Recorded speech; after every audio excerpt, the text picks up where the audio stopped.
People say I talk about some weird stuff, some far out stuff. But how about that chair that you're sitting in isn't solid? How weird is that? This reality is nothing like you think it is. When I saw what Ike is doing, like I was a bit jealous on him. Like, wow, look at what this guy's doing. I don't know if anybody else could do it but him, actually. We are in a period now where speaking your truth is not just important, it's utterly crucial to where humanity goes from here. The world needs renegades. So I'm watching the series about Madeline McCann and just absolutely horrified and heartbroken when they brought these private investigators in and they uncovered this huge paedophile ring throughout Europe. And they showed all the pictures of all the kids that had gone missing that this paedophile ring had that were advertising to each other for sex. And reading your stuff about elite paedophile rings and Jimmy Saville, it all tied into that then, because when you were calling Jimmy Saville out, people were laughing at you. Yeah, of course. But everything you said came completely true. So how are these elite paedophile networks structured? Well, they're structured in the same way as the spider web is structured. In fact, they are fundamental. It runs through the veins of the spider's web, if you like. It runs through the strands. I said earlier that when I start investigating these family bloodlines that are behind all this, invariably you hit pedophilia and Satanism, and the two are combined, which really didn't surprise me when, as the revelations about Jimmy Saville began to unfold and unfold and unfold, eventually it was said that he was a Satanist. Pedophilia and Satanism go together, and what the Saville situation was, because it came out in the public arena, it was a little doorway. And staggering, given that he was a record-breaking paedophile, staggering it may be for me to say, but it's true, a tiny doorway. Because this thing is vast. I mean, we're going to go, we would go deep into some really deep esoteric things about why they want sex with children, but there's a reason for it. And the scale of it is absolutely vast. I was traveling America in the 1990s, from about 96. And I met a lot of people who were involved in MK-Ultra, the government CIA military mind control operation that came to public attention, but only a tiny part of it. And these were people, kids who were taken into the project at a very young age, sometimes 5, 6 years of age. And then they were used mind control, basically mind controlled assets to do various things. But what happened within that whole MK-Ultra was this vast sex with children ring was part of it. And I've named them in my books a long time ago. People like Father George Bush was a notorious, on the inside, serial paedophile and torturer of children. So many of these people were. And there is a global network. And, you know, I was helping someone in America once who'd lost their adopted twins to the system, who had given these adopted twins to a woman, a single woman, which was a crazy thing to do on the face of it for the benefit of the kids. And the kids weren't treated very well by this woman who was connected into this whole ring. So in doing that, I started to realize how many children went missing every year. And what I did is I called the federal government and I wanted figures for the number of children went missing every year. And they said, we don't keep them. You tell me how many cars went missing, and tell me how many children went missing. They said, you're going to have to ring every state. So I started ringing every state. And I don't know, I got to about 10 and 15. And I'm in such a figure by then of children going missing. It was staggering. So you see a story like Madeline McCann, and what people do, and I do understand it, they get a feel for how many kids go missing and are never found by how many missing kids stories end up in the media. That is so tiny, it's almost infinitesimal compared with the kids that go missing. And then I was talking to a Zulu shaman in South Africa, Credo Mutwa. He starts telling me that one of the biggest problems they're having in their area is children going missing. Children are going missing all over the world. It's a stunning thing. And they get trafficked out to famous people for sex and other abuse. And you realize the scale it's going on. But again, you're into that chasm between what's happening and what people think is going on. So they think, oh, it's so fantastic, that can't be happening, it's happening. And a lot of them end up dead in the end. I was the one, of course, that came out in The Biggest Secret, which was published in 1998, and named Ted Heath as a paedophile Satanist. And of course, it took 17 years for his name to then hit the public arena for the paedophilia. And this goes into the very top of society. The ratio of paedophiles and Satanists in the upper echelons of the societal hierarchy is vastly greater in the general population. There's a lot in the general population, but in the upper level, the ratio is ridiculous. And so you look at the Saville story, and it was that window. So I remember Jimmy Saville as a kid. And he was a disc jockey. They called him a disc jockey. He was a strange man. He had this white hair and all that stuff. And he became Jim will fix it with kids and everything, And he was a strange man. Then he kind of disappeared, and he got old and old and old. And what happened to him? But it turns out that even though he had no obvious income stream after he dropped out of being a famous so-called entertainer, he had houses all over the place. He had loads of cars. He had a Bentley and all this stuff. Where's the money coming from? What was lost in the revelations about Jimmy Saville is the reason that he got away with it. He was a procurer of children for the rich and famous. That's how he got away with it. And they had to watch his back to watch their own. And so he would provide children for these rich and famous people.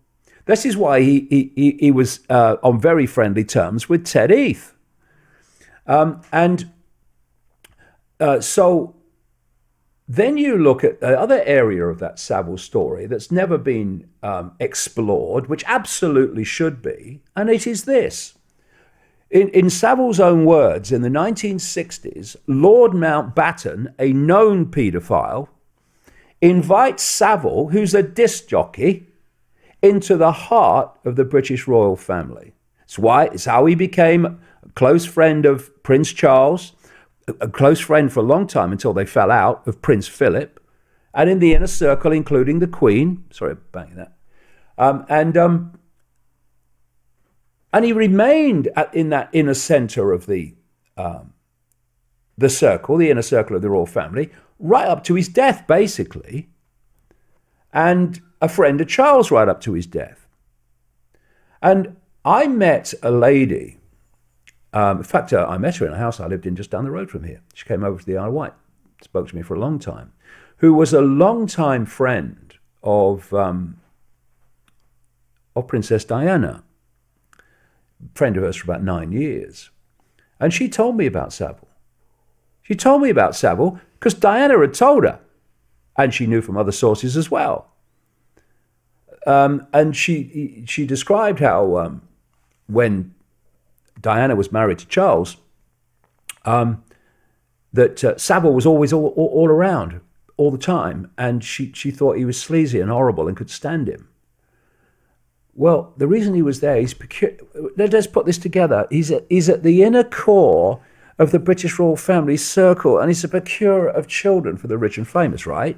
Now let's take another step.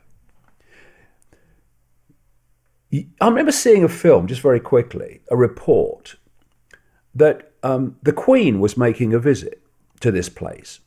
And this guy came up, and he's in the crowd, and he's going to protest, right? The security services knew he was there and came across. They knew he was there. They knew he was going. They knew he was going to be in the crowd. And you can't cough anywhere near the Queen without the security forces know about it and special branch know about it. The police clearly knew, because they interviewed him a number of times, that Jimmy Savile was a paedophile. And he's allowed into the inner circle of the British royal family, and special branch and MI5 are not screaming, what's going on? He's a paedophile. What are you doing allowing him in there?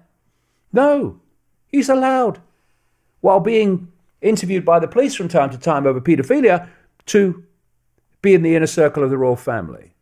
Now, here's another one. Anyone thinks that's a coincidence? I've got some seafront property in Birmingham you'll like to buy sight unseen. But they got away with it because the system watches its own back. And, you know, they're not even questioned about it. It's incredible. And then what happened, of course, when they had the so-called inquiry, when Theresa May was Home Secretary, she has this inquiry because she's forced into it by public opinion, basically, into elite paedophilia. She names someone who's clearly unacceptable and had to stand down because she wasn't. She then names another person who's clearly unacceptable and had to stand down because she wasn't. And what they're doing is they're putting time between the uproar in public and the point where anything happens. And now this inquiry is still going on, but of course it's hardly ever mentioned. How nefarious were the activities of Ted Heath and Saville? Was Heath buggering boys and throwing them off boats, and was Saville a necro? Oh yeah, this lady who was Princess Diana's friend for 9 years. She told me that Saville was a necrophiliac, sex with dead bodies, etc. Why do people think that he volunteered to be a porter at Leeds Hospital? It gave him access to the mortuary. And so she told me that, and then it came out later publicly that he was a necrophiliac. You know, these people are not the same as everyone else. Just think of the empathy deletion necessary to do what he did at just that one man. And Ted Heath, I was told about him by a series of people who, most of the people that Ted Heath abused, the children, they didn't survive. Because Ted Heath had a very famous face, you know, the more people he abused who stayed alive, the dodgier it gets for his survival. And so they used to be killed, most of them. But I was told by a number of people, and it built up over a period of time, of what he did. And there was, I won't say what it is, because for obvious reasons, but when Wiltshire Police and the chief constable at the time, who has been not chief constable anymore, they kind of, you know, they got him removed eventually, because you don't take these people on if you're in the system and survive. But he, or the investigation team mentioned something when they were investigating Heath, that there was something that he did that was kind of, I would say, very, very strange. And that gave them sort of confidence that these people were telling the truth, because what they were describing was fantastic. And you really couldn't make it up. And you certainly couldn't make it up across several different people unconnected with each other. Well, I know what that was, because I was told by some of these people who claimed to be abused by Heath what he did when he was abusing them. And you absolutely could not make it up. If you sat here for the next hour saying, is it this, is it that? I'd just say no every time, because you wouldn't get it, because it's so fantastic. And that gave me confidence as well, because they were describing this particular way he did things that was so outrageous and yet incredibly consistent across all these people, formerly kids, that I was confident enough to go with it. And there was a journalist, well, what passes to be a journalist on the Isle of Wight, who, when The Biggest Secret came out in 1998, she called Ted Heath, who was still in the Parliament for another 7 years after this, and read him the passage. And all he said was, David Icke must be mad. That was it. And you see what I've accused him of? But never went anywhere, because they don't want this stuff in court. One other thing, very quickly, one of the little tricks they do is when they're really in trouble over paedophilia and stuff, or whatever, stuff like that, they'll produce someone who doesn't tell the truth. They'll name the people that others are naming truthfully, and then they'll be exposed as a fraud. And in doing that, they seek to, and it works, they seek to discredit all those people who are telling the truth through one who is not telling the truth, either through mind control or through the fact that he's just doing it because he's doing it. Do you think another strategy is to satisfy the public outrage by sacrificing lower level paedophiles, such as Rolf Harris, Clifford, etc.? Yeah, well, what they do, if you notice what happened when the story broke, is they went for people like Dave Lee Travers and stuff like that, which wasn't for paedophilia. It was for what was alleged to be, sexual inappropriation with women, right? But what did that do? Dave Lee Travers, and all these others. And it's moving the focus from the political paedophiles. I mean, the scale of it is absolutely fantastic. And it's happening in America as it's happening in Britain, as it's happening around the world. It's a ring. If you go deep enough into it, there's a reason why they're obsessed with sex with children. In the briefest summary, they are trawling the energy of children. And this has been explained to me by insiders in the West. It's been explained to me, the same thing happening, by the shaman in South Africa.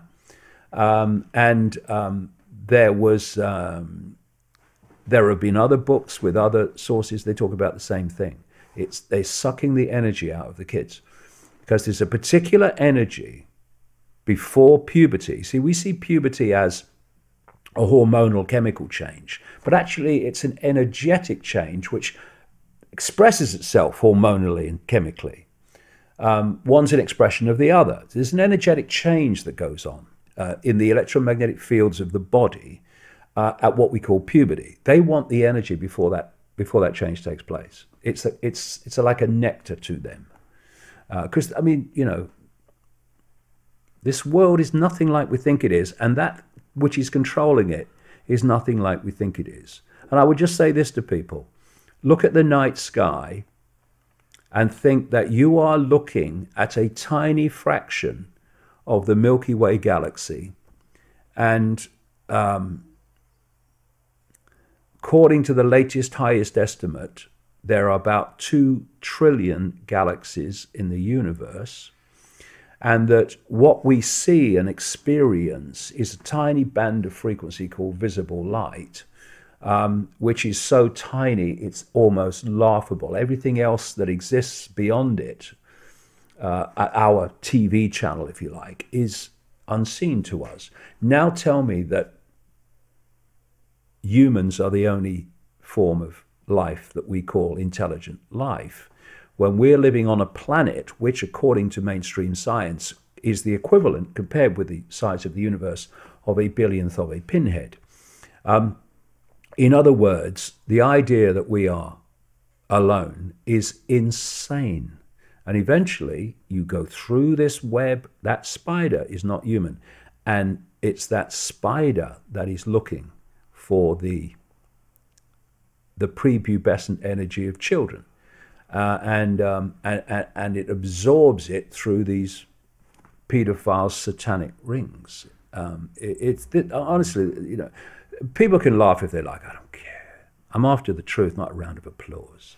And the world is nothing like we think it is. And so it's when you get into these deep levels that the world of the scene starts to make sense. Well, they're laughing less and less as everything you've written about is slowly coming true, or quickly coming true. You've provoked a lot of thoughts in me there. So when I used to get to America as a younger person, I was shocked. I'd go to the post office and I'd see all these pictures of all these missing children, all plastered all over the walls. I couldn't believe it. With Madeline McCann, do you think she is dead and the culprits will ever be found? Well, unless something goes wrong with the cover-up, they'll never be found. I mean, you know, the rings are very, very efficient in the way they work. They are well honed. They have their backs watched. I mean, you look at that story, and it's not impossible that Madeline McCann is actually connected to Belgium. Belgium is an extraordinary centre for paedophilia, as is Britain.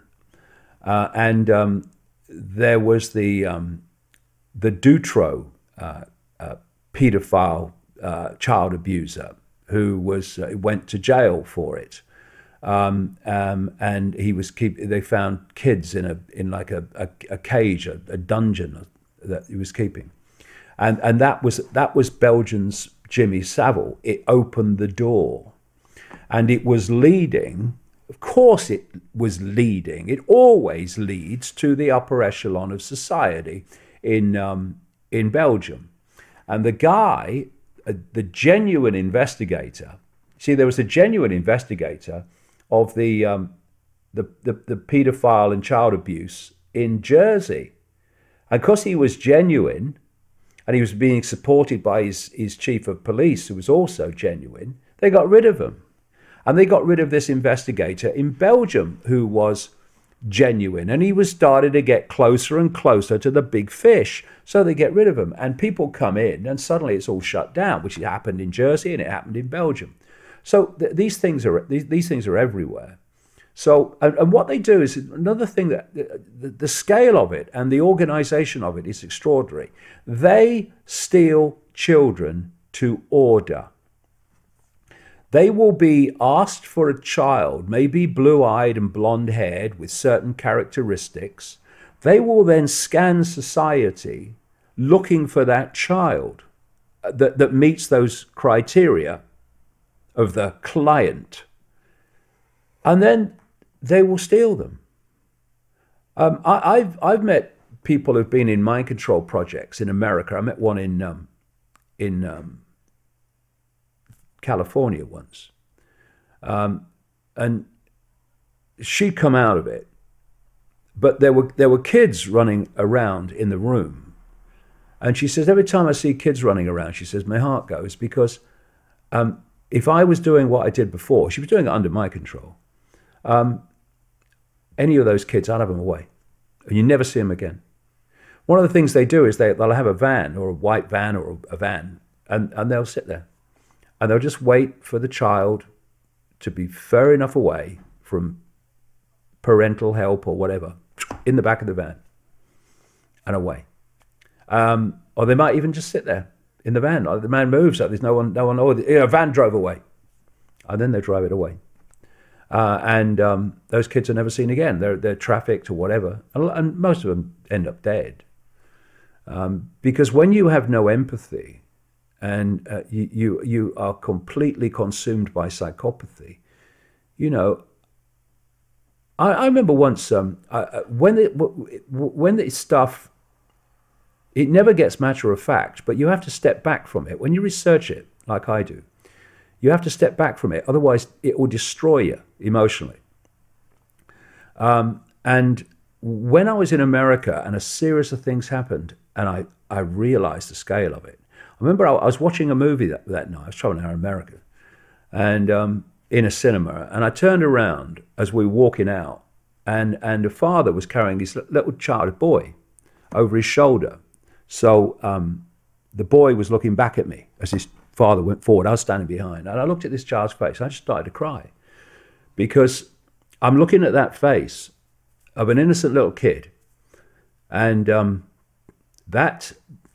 children like that in vast numbers all over the world are being abused, they're being murdered, they're being sacrificed. And most people, members of the public, are going, oh, it's too fantastic, don't be ridiculous. And of course, as they do that, the people who are actually doing it go on doing it unchallenged. And that's what I've named so many of them. I've named in my book since the 1990s, Father George Bush and Ted Heath. And I mentioned Lord McAlpine in regard to paedophilia in The Biggest Secret in 1998. There was no court case, and yet when someone didn't name in on the BBC, but it was taken that he was talking about Lord McAlpine, all hell broke loose. He's threatening to sue everybody. The Speaker's wife in the Houses of Parliament pays him 50 grand or something for not, actually coming out with it outright. I think George Monbiot, another excuse for a journalist on The Guardian, paid him something, all these people. And they weren't even saying he was a paedophile. They were just like tongue-in-cheek, like not, pointing towards him. And while that was going on, I was putting on my internet site, the guy's a frickin' paedophile. Never came for me. And this is how they kind of bat it away. One of the reasons they didn't, they never got Saville, although there were some people that tried, is because he threatened legal action. And then there was a guy called Peter Morrison, MP in Chester, who was a close bosom buddy of Margaret Thatcher throughout her prime ministerial period and before she became leader of the Conservative Party, who was a known paedophile. Edwina Currie, a Conservative MP, in her diaries, said that she was worried, in one of her diary entries, she was worried that Peter Morrison was going to be given a job by Margaret Thatcher that might be damaging the Conservative Party because, of course, he's a known paedophile. And she says in the diary that Norman Tebbit, who was chairman of the Conservative Party, had talked to the MP, Peter Morrison, about his paedophile activities, but Peter Morrison promised to be discreet. So now we have it in Edwina Currie's own diary. The chairman of the Conservative Party knew this guy was a paedophile. And I remember the former Daily Mirror editor saying they wanted to get Peter Morrison for his paedophilia, but he always threatened with legal action. So now you have a paedophile, Peter Morrison, who was a very close associate and supporter and bosom buddy of Margaret Thatcher. You have Lord McAlpine, who was the Svengali and money maker for the campaigns of Margaret Thatcher. And you had Margaret Thatcher, who was a close friend of Jimmy Savile, who was a close friend of the British royal family. It's a cesspit, Shaun. A frickin' cesspit. And we have to have the bollocks to say so. And if we're sure of our facts, to name names and not worry about consequences, but let the names worry about the consequences. Because they'll never have those consequences while people are in fear of speaking the truth. So I was raised Catholic, and I know Catholic priests that do good work around the world. But then I watch these documentaries on Netflix like Sins of the Father, where these paedophile priests, Catholic Church brings in the highest priced lawyers, gets them either minimum sentences or no sentences, promises the victims that justice will be served and they'll be disciplined, this won't happen again. And all they do is move them 20 miles away to another area where they do exactly the same thing. And then they come in and protect them and protect them and protect them. Is the Vatican running and protecting one of the biggest paedophile networks in the world? 100%. You see, again, you have to connect dots, and you have to connect dots not just in present day, but across the centuries. The Church of Rome, what is now known as the Roman Church, is the Church of Babylon relocated. Christianity is a publicly acceptable face of the religion of Babylon. And the Babylonian religion involved pedophilia and Satanism. It was a satanic religion. Therefore, as humanity started to grow up and mature a bit, and sacrifice in your face publicly was no longer acceptable, it started to go underground. When abuse of children, pedophilia and stuff, became unacceptable, it went underground. It didn't stop, it just went into the shadows. And so in Babylon, they had the trinity of Nimrod, the father god, Ninos Tamos, the virgin-born son, and they had on the third point of the trinity, Queen Semiramis, the goddess. And they said in their stories that Nimrod died and became the sun god Baal, who impregnated Semiramis with the rays of the sun, and therefore she gave a virgin birth to Ninos Tamos. When the Babylonian religion relocated to Rome, this is how, you know, that Rome almost seamlessly moved to Christianity, because to people not much had changed.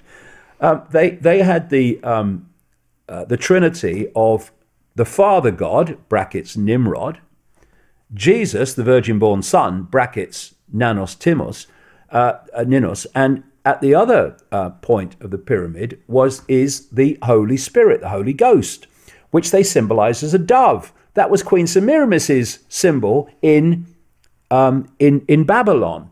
And what they did is they took all the attributes given by the Babylonians to Queen Semiramis, Virgin Mother, Queen of Heaven, all that stuff, and they gave them to the invented figure of Mother Mary. And they moved on. And so all these religions, that Christianity is a dual religion. There's the mass of the religion, which operates in the public arena. And that's where they do things like the Eucharist. You know, they drink the blood as red wine, and they eat the flesh as a biscuit. And then there's the core of it, which is the religion of Babylon, and they literally drink the blood and literally eat the flesh, right? And that's, of course, much smaller than that, very smaller than that. But that's the dynamic, you see. And so the obsession that this has and this network has with pedophilia, I mean, you know, you got choir boys everywhere. You know, if you're a pedophile, are you going to go where there's only adults? I want to get a job where there's only adults. I'm a pedophile. No, you're going to go where the children are. So you have to look at the care homes, lack of it. Yeah, this is not knocking people at work with children in care homes. There's a fantastic number of people who are absolutely genuine people and care for the kids. Not knocking that, not talking in generalizations. I'm talking in the numbers that are not like that. So you look at care homes, you look at children's homes, you look at churches with all the choir boys. Look where the children are, and you'll find the paedophiles. It's not an obvious cause and effect, is it? Really?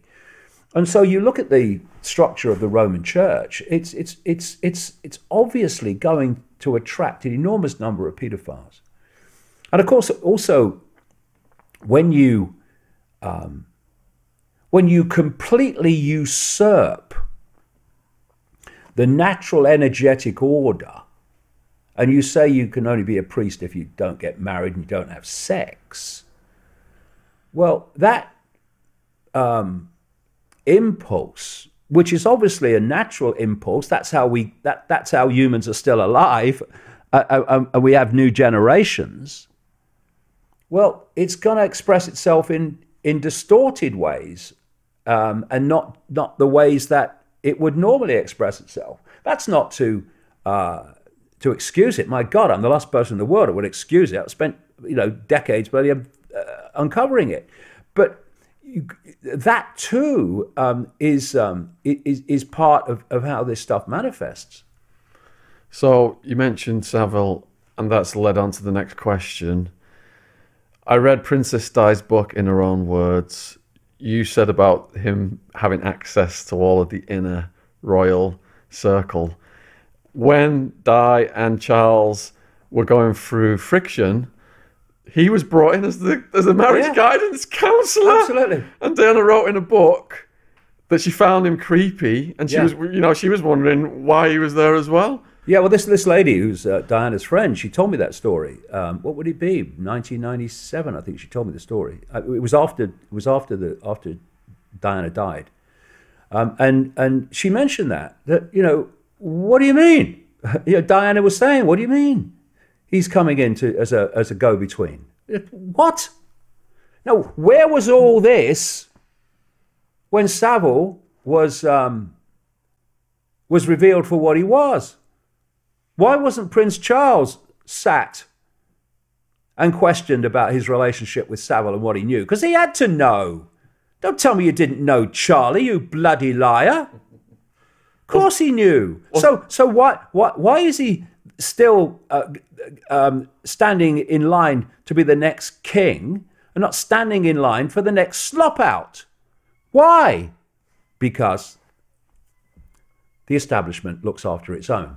Wasn't one of the royals caught up with the Lolita Express, the island, the investment banker? Prince Andrew. Yeah. Yeah, Epstein. Epstein, that's it, yeah. Yeah, the little black book, which Blair was in and Trump was in. Clinton. And the paedophile plane of Epstein, which Bill Clinton took many rides in. Yeah, honestly, if people only knew the scale of what goes on in the world, they would see the world through very different eyes. Because the world is not what that frickin' thing in the corner tells you. It's not what the internet giants tell you. It's what's actually happening, and that's what they don't want to tell you. What flabbergasted me the most in Di's book, in her own words, was she wrote that she'd sent a letter to her lawyer saying that she thought Charles was going to have her killed, possibly by a car accident. So who do you think killed Di and why? And was she pregnant?